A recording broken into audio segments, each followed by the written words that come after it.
देवेंद्र साधो का नाम फाइनल करना क्या कांग्रेस की मजबूरी थी?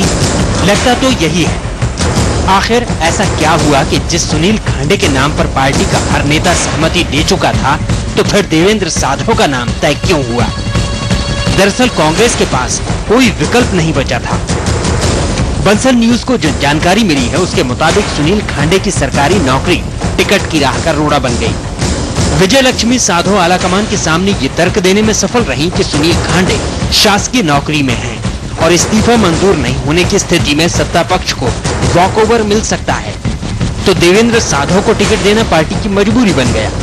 अंदरूनी तौर पर पार्टी में भले ही स्थितियां ठीक नहीं है, लेकिन नेता पूरी शिद्दत के साथ चुनाव लड़ने की बात कर रहे हैं। महेश्वर उपचुनाव में कांग्रेस प्रेसिडेंट सोनिया जी ने देवेंद्र साधो को कांग्रेस का प्रत्याशी बनाया है। निश्चित रूप से कांग्रेस पार्टी महेश्वर उपचुनाव के अंदर जीतेगी, क्योंकि सभी नेता और सभी कार्यकर्ता जी जान से वहां पर भिड़ने वाले हैं और प्रदेश की जनता इस समय बहुत नाराज है भारतीय जनता पार्टी से। उसका लाभ कांग्रेस को मिलेगा। दूसरी ओर बीजेपी ने महेश्वर उपचुनाव के लिए विधानसभा चुनाव के हारे हुए प्रत्याशी पर दोबारा दांव खेला।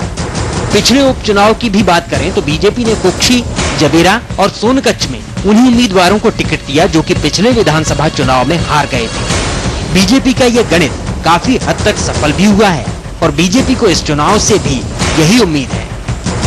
भारतीय जनता पार्टी का कार्यकर्ता तैयार है और निश्चित है, जिस तरीके से हमने सोनकच्छ, कुक्षी जीते थे, कांग्रेस से सीटें छीनी थी, वैसे इस कांग्रेस की परंपरागत सीट को भारतीय जनता पार्टी 12 जून को फिर जीतेगी। अगले साल होने वाले विधानसभा चुनाव से पहले ये उपचुनाव बीजेपी और कांग्रेस दोनों के लिए काफी मायने रख रहा है। बीजेपी इस चुनाव को जीतकर जहां ये दिखाने की कोशिश करेगी कि जन समर्थन उसके साथ है, तो कांग्रेस के लिए चुनाव ऑक्सीजन का काम करेगा। प्रदेश अध्यक्ष कांतिलाल भूरिया के लिए भी ये परीक्षा की घड़ी है, क्योंकि उनके प्रदेश अध्यक्ष का पद संभालने के बाद कांग्रेस जबेरा की सीट खो चुकी है। देवेंद्र साधो को टिकट देकर क्या कांग्रेस ये ऑक्सीजन हासिल कर सकेगी, ये देखना दिलचस्प होगा।